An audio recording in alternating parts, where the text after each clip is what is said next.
are going to help this community blast off and help a lot of people who definitely need your help. It's a time of year that's very familiar to those of us who have been in the CSRA for more than a year or so. And it's a time of year that we all come together and celebrate so that we can help our neighbors and give them a fair shot in life. And I can't think of two better people to help usher us through that conversation than LaVerne Gold, who of course is the president and CEO of United Way of the CSRA. LaVerne, welcome back to the Means Report. Thank you. Yes, Glad to be here. Glad to be here. Well, I'm always happy to have you here as well.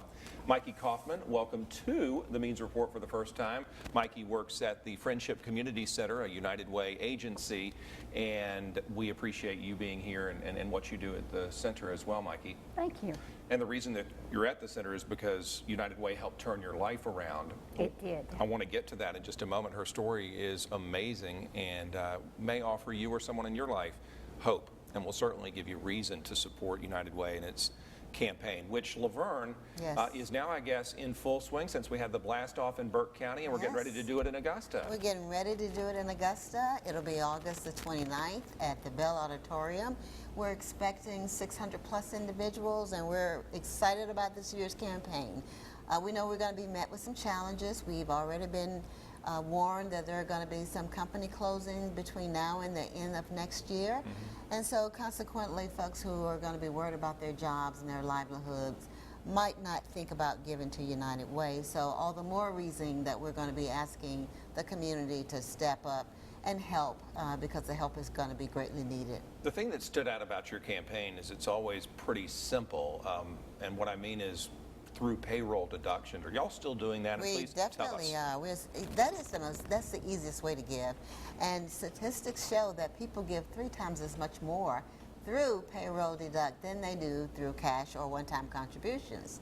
And so we would encourage people to do so, and every little bit helps. Yeah, it does. Everybody's contribution helps. You know, and a lot of people may wonder, well, where are my contributions going? Who do they help? And that's why Mikey's here to help put a face to that. And Mikey, your story is, well, it's devastating to begin with. If we go back 20 or so years, tell us where you were in your life and why you were in that dark place.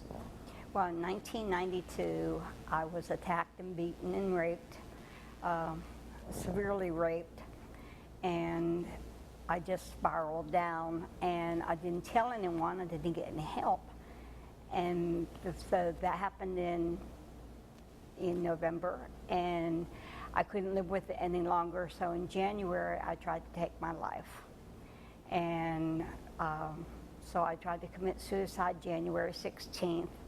But I was found before I could expire.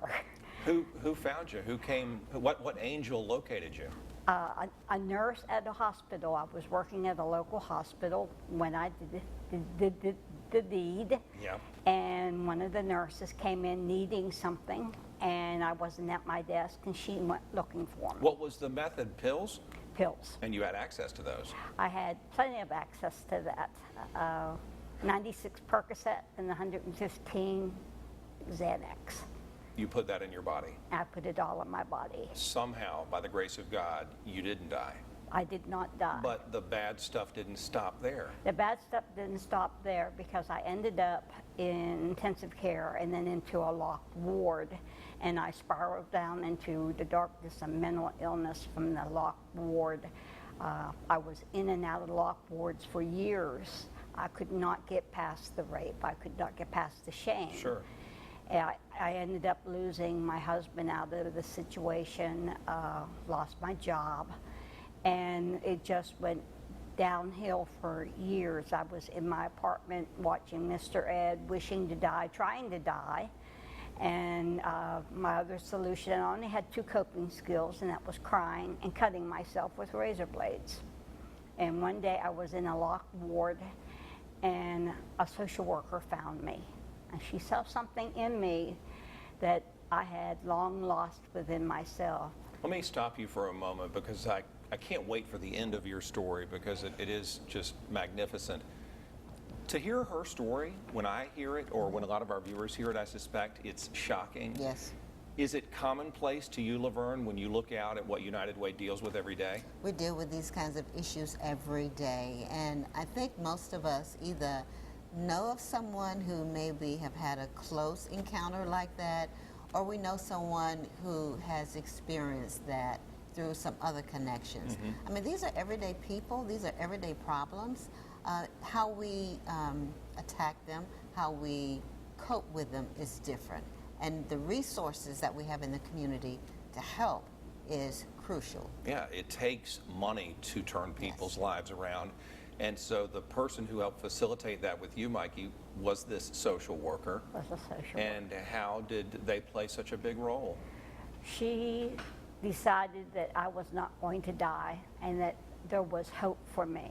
And she knew Phyllis Holliday from Friendship Center, and they decided that that would be a safe refuge if they could get me there for me to start the path back. Yeah. And I did go to Friendship Center, and it is a safe refuge, and you learn coping skills. Mental health illnesses take away your dignity, they take away your confidence. You just feel like there's no hope, you know. But this is a new day, and the new day is you don't get sent to Milledgeville State Hospital and be forgotten or chained to a wall somewhere. There's medicine, and there's therapists, and there's programs, and there's United Way agencies that specialize in what I needed. And Friendship Center was exactly where I needed to be. And they taught me independent living skills that I could live on my own safely. And I was there for several years and was coming along very nicely, but things were just, I was healthy, but I was still lost. How did you find the light again? Who brought you those final steps? The social worker got me a service animal. The service animal freed me up. I was afraid of everything. The service animal allowed me to be freed up, and they did testing and found out I was college material. Wow. So the dog and I went to Augusta State University, and it took us 9 years, but we got 2 degrees, one in social work and one in sociology. She got one in fleas and one in scratching. Bless her heart. She went to every class I went to. So you graduated and got yourself a real job. I graduated, but did not have a job. Yeah. But another United Way agency opened up, and it was called the Vista Program, Volunteers in Service to America. And what they do is they take people and they put them in nonprofits, and they teach them how to work in a business. And I learned filing and answering phones and how to manage my mental illness while working, which means getting up and going to work and staying at work and not falling apart when things go wrong. And that was a United Way agency. And bookkeeping. deal. And bookkeeping, And bookkeeping. which you utilize now at the Friendship Center. LaVerne, if the money ran out, if people didn't sign up for the payroll deductions, if they didn't come put money in your coffers, would we have to just say no to the Mickeys of this world? We would. Mikeys of this world, excuse me.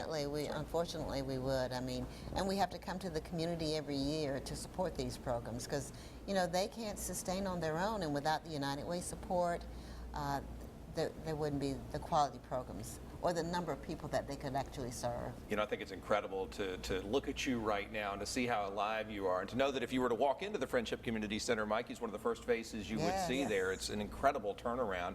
We help people, we the United Way, young and old. You're coming off of the Stuff the Bus drive, which was huge, but it's also heartbreaking. Let's talk about the huge part of it. A lot of people gave school supplies. A lot of people gave school supplies. We're still doing some tallying because we've heard from a couple of companies who could not meet our July deadline. They're still collecting supplies, but I would imagine that we will probably top our numbers that we did last year, which was in excess of about 25,000 different supplies. And our program is a little bit different from some of the others in that ours go to the school systems themselves, Richmond, Columbia, Burke counties, and then the social worker, principal, teacher, parent then would request supplies on behalf of the student. So if someone started school, had supplies, and come November they didn't have supplies, this is where they could get the supplies from. And we even heard from just yesterday in Burke County that there are some parents who were calling for supplies because they had been givers before, but due to a layoff, they were not able to buy the needed materials, and school supplies are expensive, and they were able to get school supplies so that the children can start ready and prepared to go to school. You don't know, a lot of information comes at you each day, folks, but if you just stop for 2 seconds here at the noon hour and think about where your children or grandchildren are school-wise and school supply-wise, and how easy it probably was for you as a family to get them in that spot, all ready for school. And then you listen to what you're talking about, and you picture children without, at a desk, without even a pencil to hold in their hand. So when they find out through the social worker or the parent that the need is there, what is there, just a huge magic closet? There it is, and they go straight to the closet and bring those supplies out.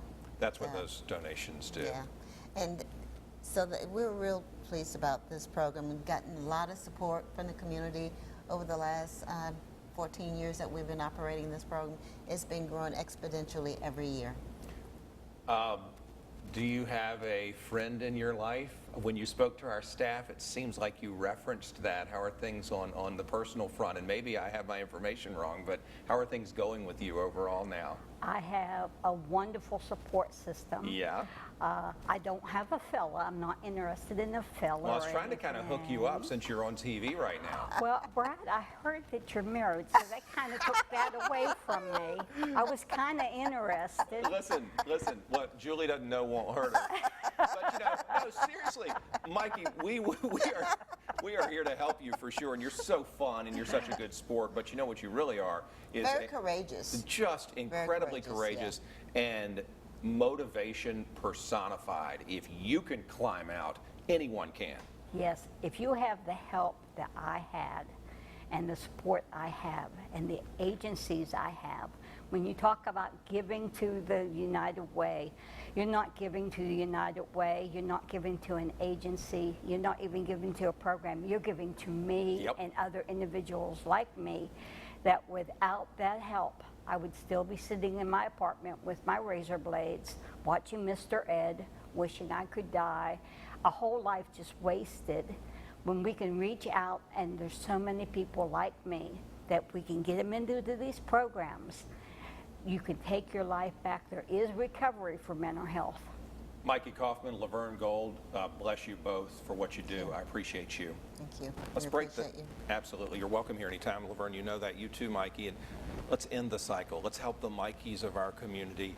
Pay attention to the information on your television screen right now. Come out to the Bell, or at least go to unitedwayofcsra.org right now. Go to their website, and everything LaVerne and Mikey described will be there before your eyes. And before you begin your afternoon obligations, you'll be locked and loaded helping United Way.